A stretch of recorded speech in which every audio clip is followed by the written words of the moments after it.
For those of you who don't know me, my name is Joanne Gore. I am the president of Explore Canada.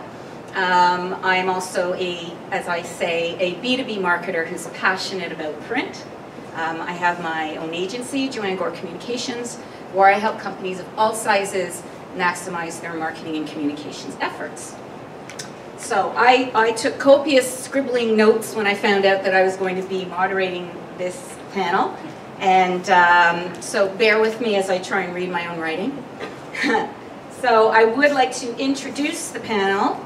So on my immediate left, we have got Bob Gallant, who is the VP of Explore Canada. He's my vice president. Thank you, Bob, for filling in when I can't. And I'll let you all introduce yourselves. And we've got Patrick from MessagePoint, and we've got Ernie from Crawford Technologies. So thank you all for being on the panel. All right. Is there anybody here who was not here this morning to hear the introductions? Slava. Hi, Slava. All right. Quick 30 seconds. Who you guys are, what you do. Ernie Crawford, President and CEO of Crawford Technologies. And we're sponsoring this. We're a software company that sells a lot of different types of products. Everything that's post-composition, being able to, everything from adding barcodes to moving things around on pages to archiving things in archives, and of course making accessible documents, turning documents into accessible documents, whether they're Braille, PDF UA or HTML5 or large print, all of those different things. Even adding a barcode to a printed page to make it accessible to someone who's blind. Great. I'm Patrick Keogh. I lead the product management team at MessagePoint. MessagePoint is a business user content management tool that can work in conjunction with our own composition, but also on top of other composition and electronic delivery tools to allow non-technical users to control the content and messaging that goes into their communications. So really to make it easier to add the information and to create the messaging and the content to create more engaging customer experiences. To allow IT to focus on the things that they do best, and allow the business users the marketers, product managers, etc., to create the information that goes in those communications. By way of background, prior to joining MessagePoint in the beginning of last year, I ran the Extreme business for HP and for OpenText, and then before that I worked for a business process outsourcing print service provider for almost 20 years. And I am Bob Gallant. I am responsible for the business communications platform for RR Donnelley. RRD is a global outsourced partner, and we are responsible for the print and digital delivery of all sorts of content across multiple channels. And I am happy to be sitting here with a couple of the industry experts. We are proud users of both of their technologies, and we deliver customized communications across all channels and across all markets here in Canada. Thank you. Thank you. So a lot was covered this morning. We all remember way back to 11 a.m. So the first question I want to ask each of you is, what resonated with you the most so far today? What's your takeaway? Ernie, let's start with you. I think there's a very common thread through all of the discussions about how the industry is changing and how customer expectations are changing, and along with it, all of the customer communications, management, technology, methods of delivery, and that are changing, and organizations need to keep up or die. Patrick? So I would agree. It's the one thing that was particularly striking is that none of us worked together on our presentations, but they all aligned very well in terms of the story and the work that we're doing. Is that we're all seeing the same trends, the same changes that are happening.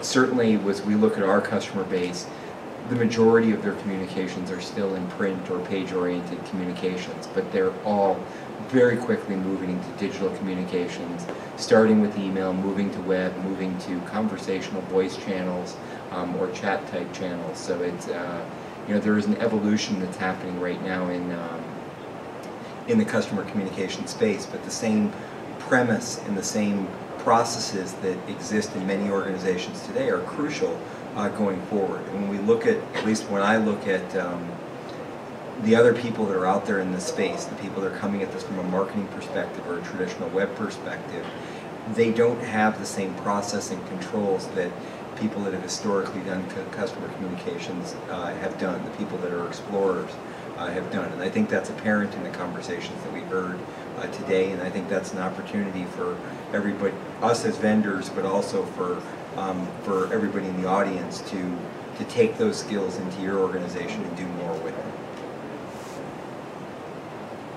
I kind of see exactly what these two guys have said, but I see a bit of fear and excitement.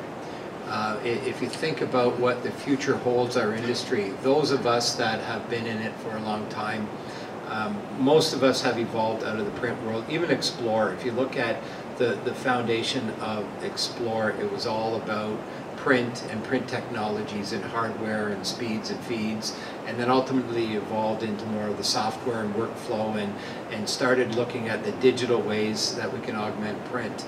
Now all of a sudden it's exploding. So you said the evolution, I called it a revolution earlier because it's happening so quickly, and that's the fear that I see in everybody, that we're scared that we're going to get left behind, but we also see great opportunity for our organizations to lead the market and really create a new environment for and a legacy for us here to really start to drive really impactful customer communications and to see real transformation, because I think all the pieces are there right now.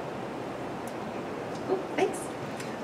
So Pat touched on the top 3 enterprise priorities for communication strategies. I wanted to know what your top priorities are for 2019. So Patrick, let's start with you. Sure. Our top priorities for 2019 is to continue to empower those non-technical users to manage their content and communications, but to do that across more channels. So we've done a lot of work on our platform in integrating with digital channels. In the last year, we came out with work that we did with Salesforce Marketing Cloud and Salesforce, and integrating those platforms and the digital deliveries there. We're doing work now with Adobe Experience Manager and other digital delivery processes. So from a top priority, that's one of the key pieces there. The next thing that I would say that we're doing from a top priority is further integrating our artificial intelligence and machine learning into our product offering. We've done a lot of work with our Rationalizer product and how we can automate the migration and optimization of content coming from legacy systems and bring that over into MessagePoint. And we're doing a lot of work with that and how we can extend that to the rest of the platform to be able to essentially do what we call continuous rationalization, or rationalization on demand, to use artificial intelligence and machine learning to optimize the way people are creating content and the way they're building that stuff. For example, to take a message and say, this is not brand compliant, this is not speaking in your corporate voice, or this is not having the right tone or right message as part of that process. And then the last area for us is on integration with other line of business systems. So connecting into core banking and core insurance systems and things like that to make it easier to take our technology and deploy that into customer environments. Bob? I think there's a couple of things that we're doing. We're really working with a lot of our clients to help them define what their journey is going to look like. A lot of our clients are looking for direction and leadership, how they're going to transform their legacy print and mail world and their digital communication world into all of the things that we talked about today. They're at a crossroads now trying to develop their path forward and their roadmap. So we're really spending a lot of time helping educate our customers on what is capable, or what we're capable of doing, how we're able to take them down a path, and really helping them shape their future as an organization and how they communicate with their customers. I think that's first and foremost. We're actually augmenting our print and mail channels. We continue to do that because, contrary to what Pat was saying, we do see more pages being printed in certain vertical markets. You know, large financial organizations, insurance for one, pages continue to grow, and I'm sure anybody in that vertical space continues to grow. So they still see paper as a huge part of their correspondence and customer communication platform. You know, overall, we invest more in technology, more so on the digital side of the business, and I think that trend is going to continue.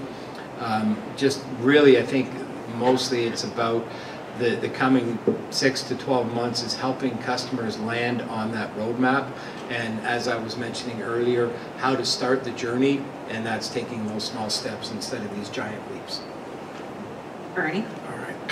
I think our top priorities, one is really automation, and in a lot of different ways, automating the way that people get their documents to be accessible in our accessibility space, being able to automate that whole process, and that involves using a lot of artificial intelligence techniques in that, in being able to look at a document and figure out what exactly everything is meant to be, and how to automate that so that it doesn't take as much manual effort after the fact, as well as automating workflows, being able to take workflows that have got a lot of manual interventions because they're error prone, and being able to automate those, handle all of the error possible conditions that could occur, and move documents and print files and that through the different processes without any exposure of errors. So automation is really one of the top priorities that we have. Integration is another big one, being able to integrate with different systems and tools that are in the marketplace these days, things like Box and Nuxio and things like that on the archiving side of things. And of course in the CCM space, we're very actively working closely with all of the different vendors and composition side of things, and being able to handle and do things like provide the accessibility space, or all of the different post-composition steps that need to be done, and continue to work with all the vendors over time, along with our customers, to be able to get those integrations done, and do more in the integration than what we're doing today, as new things come out that are now capabilities in all those different tools. People want to be able to integrate them, things like Alexa and so on and so forth, is of interest to people, and we have a lot of technology that could be applied there to be able to access the various repositories and document formats that could be needed to put out there. So that whole integration area is a big one for us, and so those are really our top two in the product side of things. And on the I guess on the selling side, we're expanding into our presence in Europe, and doing a lot more in that area to expand our footprint worldwide. Okay, so one of the pervasive themes today, if we hadn't quite caught on, was the overall customer experience. I mean, that's what we're here for.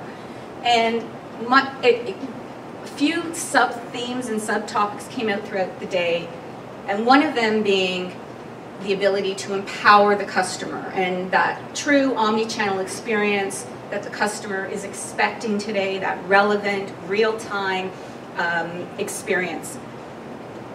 And empowering them to be able to communicate with and however they want. My question, and I will leave it up to you guys to fight over who answers this one, how empowered are your customers? Don't all rush at once and answer. I can answer this one. Those that have been able to bridge the gap between IT and business, to be able to access content and bring it together, using tools like MessagePoint, etc., are more empowered. And it's when organizations break down those silos and can come together, they're going to be successful. And I think you would agree that initially the control, the technology and the solutions may belong under IT, but when we bring solutions that engage business users to manage the content and control the messaging, and here I am doing an advertising for Message Point, but that's where our customers are more successful. Right.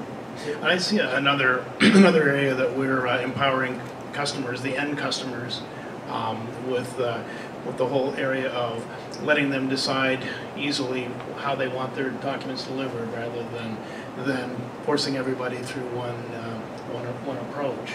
And in fact, we are working with a print service provider here in Toronto that is doing that, exactly that, implementing it for their various customers, so that the end customer can decide how they want their documents to be delivered.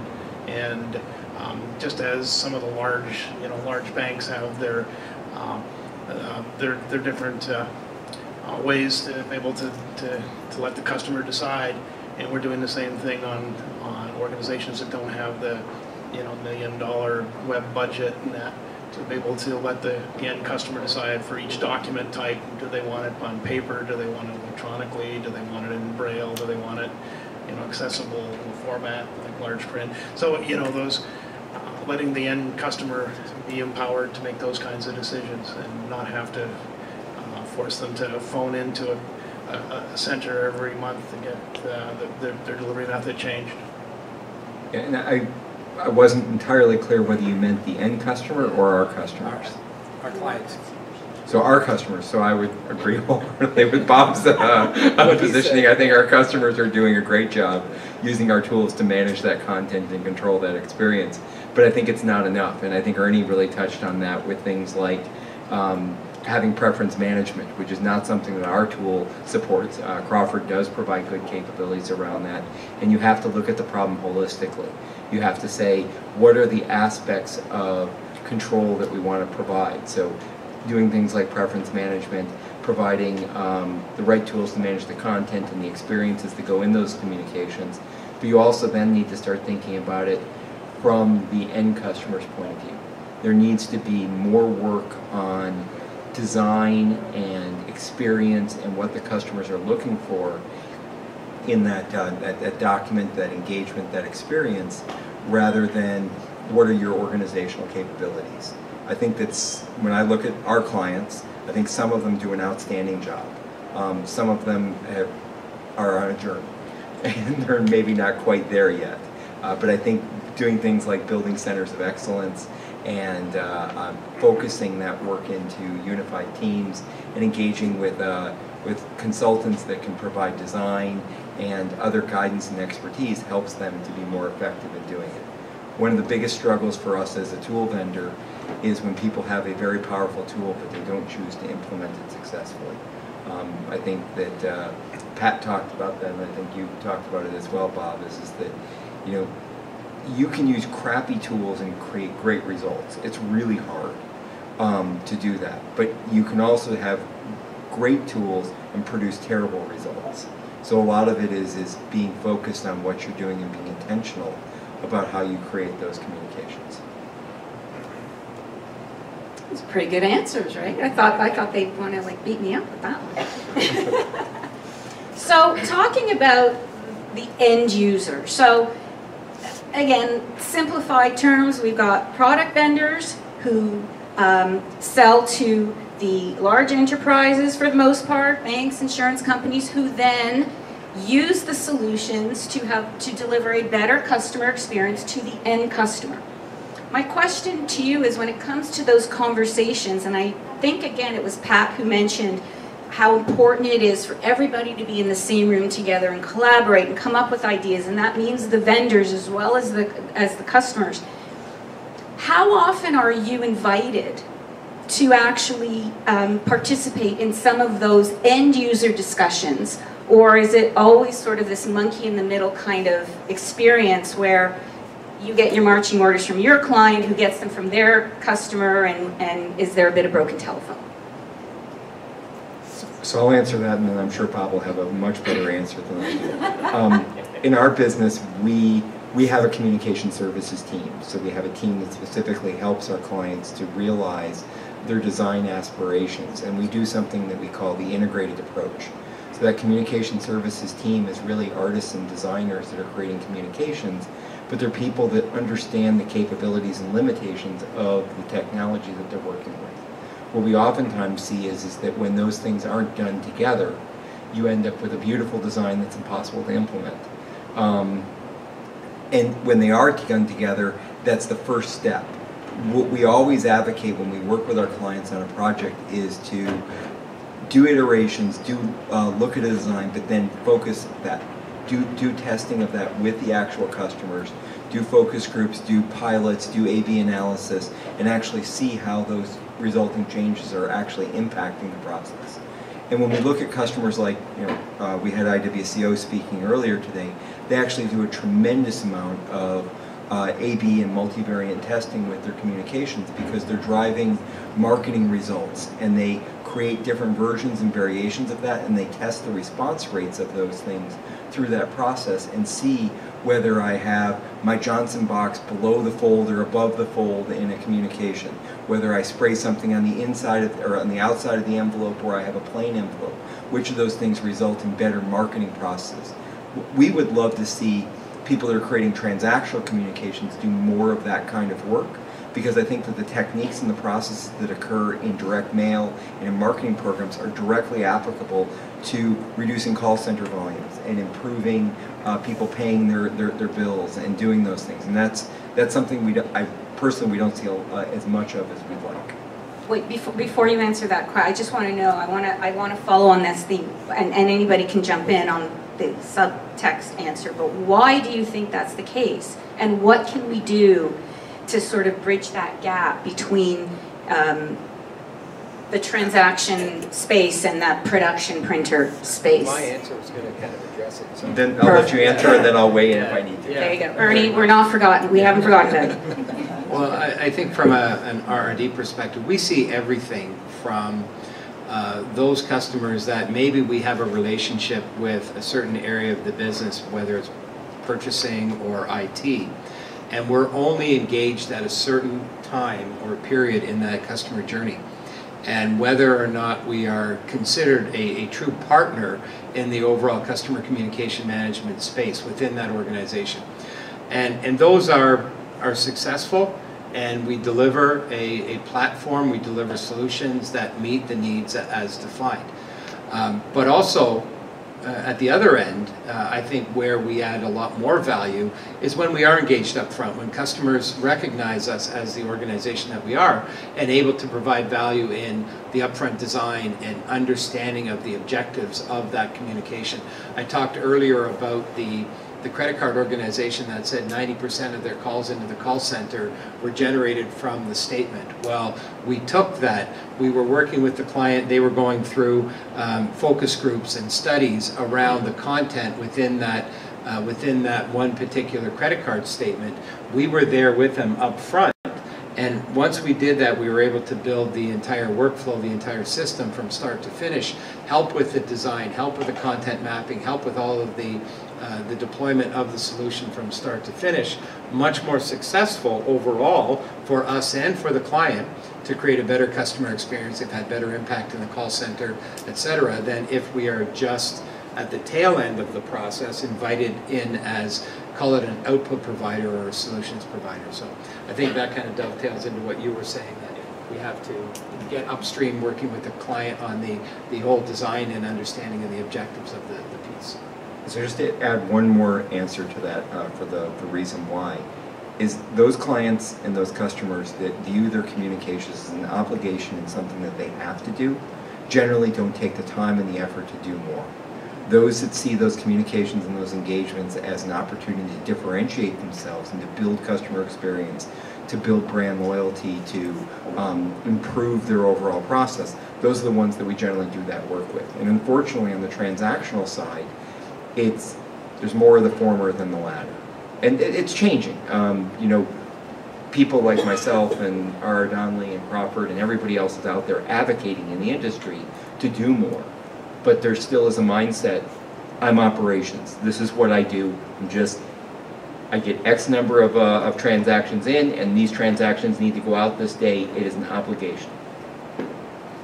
And one roundabout way, I mean, most of our software is running under the covers or behind the scenes, but on the accessibility space, we often find that when someone is taking a document and trying to make it into an accessible document, something that someone who's blind or very low vision can understand, part of that work, you stumble across things that are, gee, if they can't understand it, how would somebody else understand it? That things are missing or not connected, the dots aren't connected. So quite often our consultants, when they're working with customers on getting those documents to be accessible, they will come up with errors in the way that the documents are designed and suggestions for how they can make them more understandable and more readable. So before I ask my next question, does anybody here have a question that they would like to ask the panel? Do you like my questions that much? Okay, well this next one's a good one. Ready? Ernie, I'll let you go first. What keeps you up at night?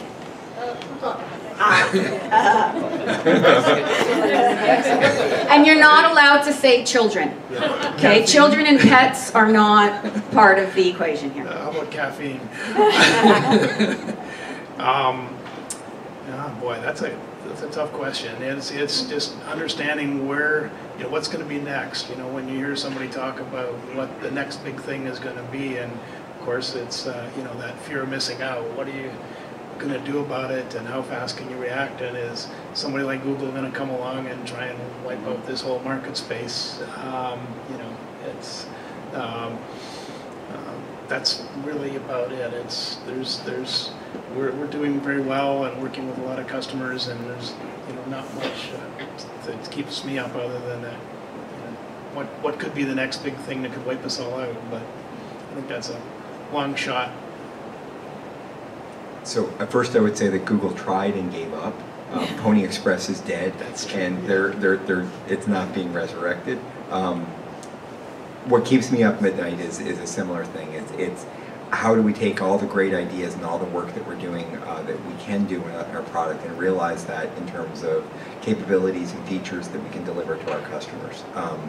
There's so much great work that can happen from MessagePoint's perspective around intelligently managing content and delivering that to what we call conversational channels, things like chatbots, intelligent voice assistants like Alexa and Google Home, and those channels and those processes are wholly uncurated. There are separate silos inside every organization that's managing that content and those engagements and experiences, and it creates a disjointed experience for the end customer because they're replicating those words, they're replicating that experience. And when we look at what we do with our platform, we help to merge content with variable data to feed into an experience, to feed into an engagement. And how do we quickly be able to roll those things out as capabilities for our customers? I think two things. Number one, to really echo what Ernie said, it's that Tower Records story. A disruptive technology coming in out of left field that none of us even thought about or were prepared for, and disrupting our entire industry. I think that's pretty scary. The other thing is really the fear of not accomplishing what we're setting out to do. I think I look across this industry now, and there are a lot of great minds in the industry all setting a course. We're all kind of heading in the same direction, and we all know we're very passionate about it. We know the value if we are successful.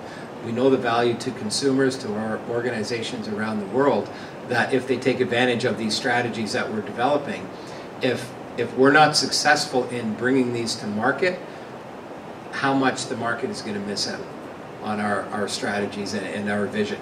And that's really, we've got to find ways to deliver and make sure that we get our innovative ideas and our solutions out to the market, and we see them flourish.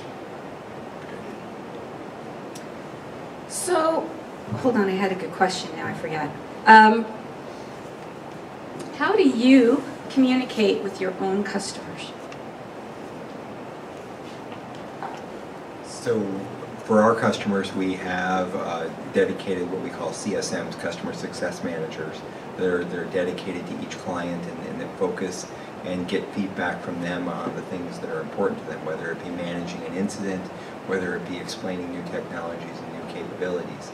From a product management perspective, I participate in those conversations. We do generally semi-annual EBRs, executive business reviews, with each of the clients to understand what's working for them, what isn't, what we need to do and what we need to change. And then we also do webinars. We do events like this. We try to engage with the broader overall market as well as the customers to get feedback as to what's important to them and to make sure that we're not just sitting up in our ivory towers thinking that our stuff is beautiful. And we hear from competitors, we hear from partners, we hear the things that are going on in the market space so that we make sure that we react and move quickly with our solutions. So taking that one step further, given who we all are and in this room, the one thing neither of you mentioned was your actual transactional communications with your customers. So when you send your customers statements and bills and whatnot, I guess my question is, what's that experience like? Ours is terrible. Cobbler shoes. I do. I actually have cobblers written down. Yeah, cobbler shoes. You know, our accounting system is not connected to our customer communications management. And, you know, in all fairness, we have, you know, about 100 customers. So we don't have a huge number of customers, and we're not doing that. We do a better job in our marketing communications. So our email processes and the things that we're doing there, and with our new Salesforce connector, one of the things I said is we're going to use our own product to create these communications. We're going to drink our champagne as part of this process. So that we just introduced our Journey Builder and Salesforce connector work this fall, and that is, or actually late summer, and that's now rolling out to our marketing teams.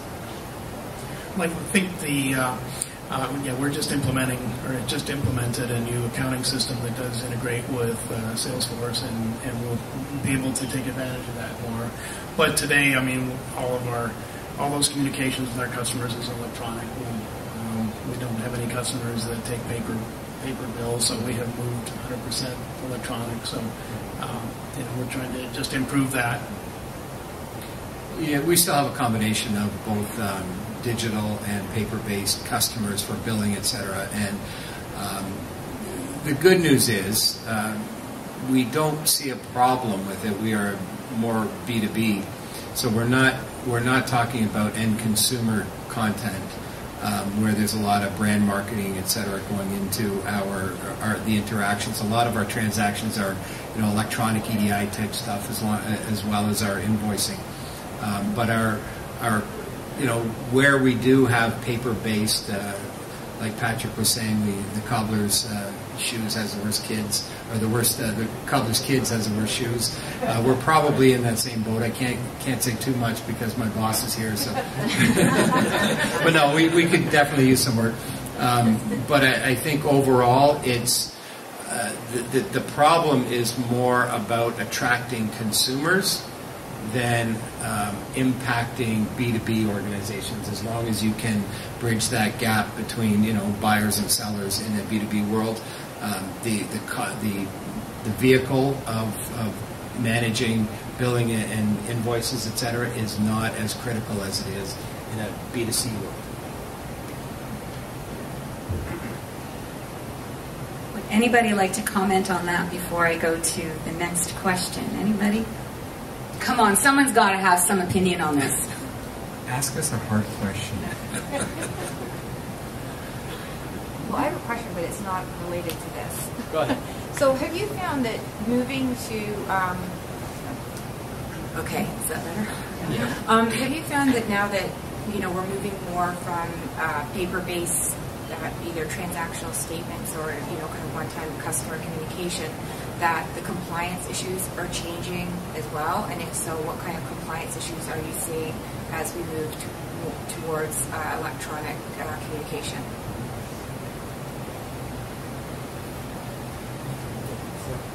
Go ahead. No one wants to answer that one, Amanda. No. We're fighting over who's going to answer it. I see that they're changing in two ways. One is that sometimes people that have used email or electronic communications don't pay attention at all to compliance. Those activities and efforts evolved out of marketing programs where they didn't really have a strong history of compliance and control. And so that if that is your organization, then that creates a lot of problems and challenges. For those that are taking the same kind of rigorous approach for their customer communications, the traditional print or page-oriented ones, for electronic, then that's not as much of a problem because they're paying attention to it. But the one thing that does end up being a gap is the archive requirements. When you have an electronic communication, what are you archiving? Are you archiving a PDF copy of it, and that's your system, or that's your communication of record? And your digital experiences are your communications of convenience? But that becomes a hairy problem when people never look at that PDF, when they never come back to see those things. So there certainly are some compliance challenges that we're seeing in our customer base around how they archive and how they can represent the digital experience that they might have delivered to a customer. That's actually, because we're very active in archiving. It's a thorny issue because customers are getting their documents delivered through different channels, and you might get yours through print, and Randy back there might like his online. And which ones get archived, the print format or the electronic? Someone else might want HTML and view it that way. So do you archive all of those different formats so that you're in compliance, or do you look at the legal requirement for the paper version being archived and having the print file archived, and then be able to recreate the electronic format on the fly if you need to, is what a lot of our customers are doing. But it is a thorny issue because it could be challenged in courts someplace, no matter what you do. And of course, there's a lot of sloppiness in terms of how long things are kept. When, for example, a legal hold is put onto one document that's in a large print file that's been archived, and you're holding the entire print file for X number of years when you really should have gotten rid of it, according to the regulations. You should have gotten rid of everything except that one customer's document. So there are some thorny issues that people run into, and we're heavily involved, of course, on the accessibility side with making documents that are either electronic being accessible so that they can be compliant, as well as the other accommodation formats like Braille and large print and that sort of thing. And people are really stepping up to the plate and moving forward with initiatives in those areas where a few years ago it was only if they were sued would they do something. Now they're taking proactive action and making sure that they are ahead of the curve. I look at compliance in a couple of different ways. There's number one, compliance to regulators and their oversight to various industries, and ensuring that you're compliant to all laws and regulations. And also, from our perspective, we would look at compliance as compliance to all contracts that we've signed and customer expectations. So in the old days where it was just print, the real compliance that we had to really focus on was making sure we had enough capacity to meet service level agreements in both our primary sites, and if customers required, we had to make sure we had compliance to meet contractual requirements in a disaster recovery site 100% in Canada, for example. Now that we are really focused on multi-channel and delivering content around digital channels, that introduces a whole new opportunity and different avenues. From a disaster recovery perspective, you're not only building archives and delivery solutions here in Canada in a primary site or in the cloud, you've also got to consider the same type of thing to keep it compliant in the event of a disaster. So as Pat was saying earlier, she's very focused on disaster recovery. Well, it does change things now that we're in this omni-channel world. everything you do, not just from a print capacity perspective, but everything you do has got to have disaster recovery built into it from a technology perspective as well. And then one further thing to that, I think we need to get you a coffee or a latte. Okay. No, not you, Bob. Oh. I just saw that. I know. Sorry. Do you find But I'll that, take a coffee. Maybe a little Bailey's in it now. We're getting yeah, late in the getting day. to that hour, right? Do you find that the regulatory bodies are starting to change or introduce like any laws? Can you hear me? Well, they can't hear Okay. So do you find that the regulatory bodies are starting to change or introduce any, regulations around electronic, documentation and to address the omni-channel? Also, you've got, Canada, U.S., and Europe and other markets that you're in. So I'm interested to see if, the regulatory bodies are changing and also kind of how you manage all these, multi... Yeah, I think any type of data residing in the country, I think that's becoming more paramount across the world with things like GDPR, et cetera. We're obviously focused on that. I think where we're seeing a lot of our clients react to oversight and regulators is really around liability. And our clients are saying, well, if you are now going to archive data and store data on premises or in a cloud, you've got to be able to ensure that you protect that data. Therefore, they're looking for much greater liability caps, for example, in all of their contracts, and we're seeing that around the world. And that's a direct result of the fact that they are now giving up content or giving up their confidential data to organizations, and they trust us to be able to protect it. Therefore, they want to make sure that we've got skin in the game. So what we're really seeing is a big shift in the limitations of liability that the large clients are looking for, primarily in the financial services industry. But any company that is, you see what the cost of data breaches or privacy breaches is to organizations. They're trying to deal with that or compensate and make sure that they're choosing the right vendor partners to be able to safeguard that data at all times. And they do that by making sure that that organization is willing to put up a lot of liability, a limitation of liability. Thank you. So from our side, I see clients paying attention to what Bob just talked about, storage, security, and privacy, but I'm not seeing a lot of changes in the regulation around presentation. How that document looks and how you need to reproduce that going forward. I suspect we're going to start seeing that get tested as part of class actions and as part of other engagements that occur, whereas in the past people would say, you sent something incorrect to a customer, and they would just subpoena all the records that were received for that customer. But when you have a digital experience, unless you've been purposeful about storing those digital experiences, you're not going to be able to reproduce that digital experience that people got. And things are going to get weird. How weird? Expensive. So, you're off the hook on this one, Bob, because you already answered the question. They're all going, uh-oh. Who in your company manages the customer experience? And how?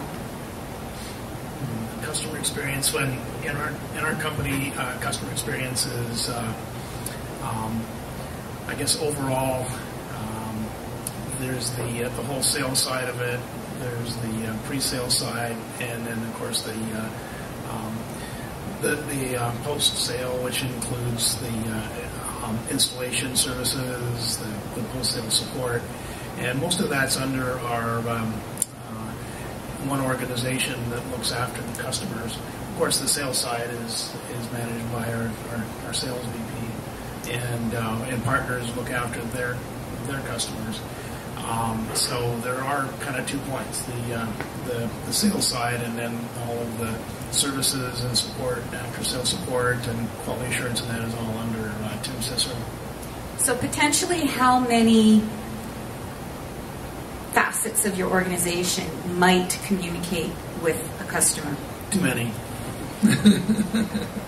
Too many. I know it's good because people in the customer are able to deal with their peers. So somebody in the accounting department would deal with our accounting people, somebody in the technical side will deal with the right technical people they need to work with, and then the executive level and sales level, they're dealing with sales execs and with execs in our company. So it's multi-level.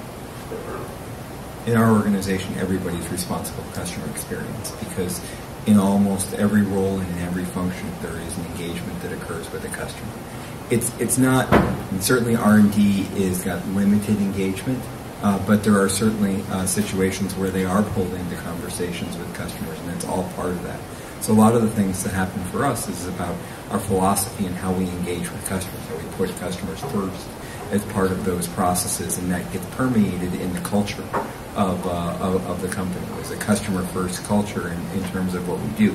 Obviously, you can't always say the customer is 100% right. You have to put yourself in the customer's shoes in every engagement and make those right decisions, and where necessary, push back against the customer when they are wrong, because they occasionally are. No, Never? Okay. It's a nuanced pushback, a nuanced pushback. But it's exactly. You have to manage those expectations. And so we do that across the board. The primary people that talk to our customers are those customer success managers. But our support teams, our project managers, our consultants that are out in the field, the product managers, we all have regular and daily engagement with customers. Yeah, and just to add to what I said earlier, and I know I was excused from this question, but I couldn't help but jump in. While we have a dedicated resource to manage the overall approach to customer experience management within our organization, I agree with Patrick that everybody is responsible, but we primarily try to have one voice of RRD in front of the customer. We do a lot of peer-to-peer interactions, etc. But from a customer communication management perspective, once a customer is implemented, it's really our sales team has done their job, our project management team has done their job, and it's now handed over to operations and our client services team, our client experience team. It's really about that individual to coordinate everybody, the broad team behind them, and coordinate the message or information that is getting channeled back to the customer. That way we can control the message going back to the client. We've got a lot of great support. We've got IT folks, we've got business development, we've got product development, marketing. All of those people may or may not have context for that particular customer. So we tend to funnel it all through. We try to get it through one individual so they have that history and the context. We never want to get caught saying the right thing. We will always be transparent and say the correct thing, but sometimes things get lost in translation. If you've got somebody maybe with an IT background that doesn't have a customer communication background, sometimes things get a little bit cloudy. So we tend to have it all funnel through one customer experience executive. Thanks. So I have one last question, and it goes back to, I believe, your story about that nasty, pesky little credit card issue that you had. So, I'm going to find out who the vendor is? Yeah. We may have to give him a couple drinks first, but we'll get it out of him. Are they in the room? No, don't say that. And I asked you this question as part of the audience, and now I'm going to ask each of you. It's same question answered two ways. You are the end user. How many strikes until they're out? And then, how many strikes until your customer is out? So put on two hats. What does it take for the customer, based on your experience? What does it take for the customer to leave? You gave the story of your son. What does it take for you to leave because you know the industry? I would imagine it's going to be slightly different. Well, I would hope that everybody in our organization and ultimately the industry would assume that one strike and they're out. And you don't allow that one strike to happen. If you service your customer right every day, never give them a reason to leave. That would be my approach. So don't assume that they're going to give you a couple of mulligans, because they don't always. From my perspective, my journey on this credit card thing started when JP Morgan Chase moved their portfolio over to Scotiabank about a year or so ago, and I was a JP Morgan Chase credit card holder, and the credit card that I had was being terminated. So I had to go out into the market to find a new one. And the first one that I applied for, I got the card, and I waited for about 2 weeks before I called back, and they said I haven't received my card. And they said, oh, don't know, sorry, it could be lost in the mail. Well, I had to phone back a couple of days. They said they were going, it would be there in a couple of days. Well, I phoned back a week later, and they said, oh, you had called in on this day. Well, we had a system glitch, and it never got mailed, so we're going to mail out you a new one. And I said, well, that's not what they told me the first time. So I said, okay, fair enough. Mail me out a new one. Well, a couple of days later, I got one in the mail, and I went online to register it and do what I was told to do, and it wouldn't work. So I thought it was me being an idiot, and I tried it a few times. I had to phone them back and say, no, sir, the card that you registered has been rejected because it was canceled when you called in to complain that you hadn't received your card. That was the first one you finally got delivered. The one they said they didn't send. The one you told me last time that they didn't send. So I said, yeah, you know what, this doesn't feel right. A couple of days later, I got the card. No, I got my first bill before I got the card because there was an activation fee or a first annual membership fee for $100. And I phoned and I said, you know, I haven't got my card yet, and I got my first bill, and it's $100. I said, I get all the stuff that happened before, but I don't feel I should be charged $100 now. I said, you should probably wait at least till I activate the card. And they said, oh, it's automatic, sir. It's $100. And I said, you know what? You're going to cancel that $100 and assign it to my next month bill. Like, not that the $100 bothered me, but it was the principle of the matter. I said, either put it on the next month's bill or I'm going to cancel the card. And I said, if I cancel the card, you're going to waive that $100, aren't you? He said, yeah. I said, okay, cancel the card. So I canceled it right away. And he tried to win me back by saying, oh, now it's on your credit rating and all this stuff because we've issued you a credit card. But I said, that doesn't matter. So in that instance, they lost my business on the way they managed the interaction. And so one strike and they were out. So that was it. Now this new credit card I got, maybe 2 strikes. I don't think you're very lucky with credit cards. I know. Yeah, that was more than 1 strike. They had a clause. I was like, I would have been gone They had a couple of times to make it right, and they didn't. So my personal experience in these kinds of things is really about whether they are genuinely sorry about what has happened and whether the problem happens again. So my customer experience, if they fess up with truthful answers about what happened, and they do it right the first time, and say, we did, in your case, we had a computer glitch, we missed it, we didn't know which cards were mailed and which ones weren't, and we're sorry that we didn't contact you, and we're sending you a new card, and it'll be overnighted and you'll have it tomorrow morning, then it'd be like, I'd be fine. Because they're being honest, they're addressing the issue. When they had the experience like you did, I'd be the exact same situation. Like, you bozos have lost my business.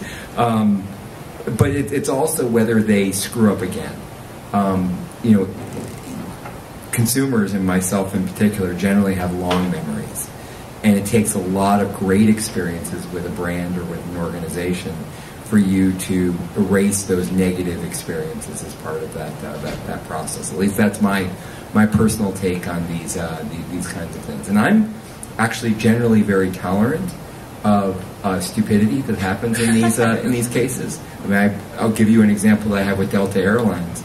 Delta Airlines didn't show a trip that I made in my frequent flyer list. But if I changed the filter criteria from instead of the last 9 months to the last 6 months, the transaction showed up. And so they're clearly there. My balance was right, but the transactions weren't there. And so I actually spent 45 minutes on the phone with them explaining this problem, having it be escalated to somebody else because I wanted them to fix their system problem. because it was pathetic and sad that it did the same thing. It was really, really, and they never fixed it. And they didn't call me back, and it really, really disappointed me. Are you still a customer? I am, because they've done a lot of other things, like when they left me abandoned places and I had to pay for my own hotel, and I called them and complained, and they wrote me a check to pay for my hotel. So they've done a lot of good things to make up for the problems that have happened. But, you know, I guess from my perspective is that I'm more tolerant than I should be.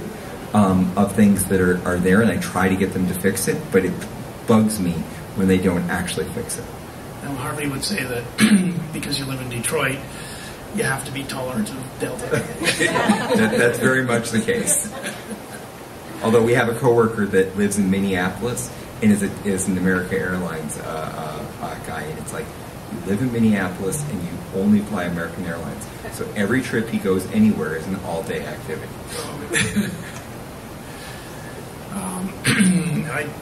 I assume that any of our customers, one strike is it. So that's why I say our whole team is customer obsessed, making sure that we don't have that one strike. Personally, I can be, one strike, you're out for myself. Could talk about the time that an insurance company misbilled me and refused to take ownership of the problem, and I walked in with a bag full of change to pay the bill. I love it. There it is. And Was it Canadian pennies that no longer exist? No, it was before that was before the pennies. Before the went penny away. revolution? So I had lots of pennies. And changed insurance companies right after that. Awesome. So yeah, a lot of tolerance.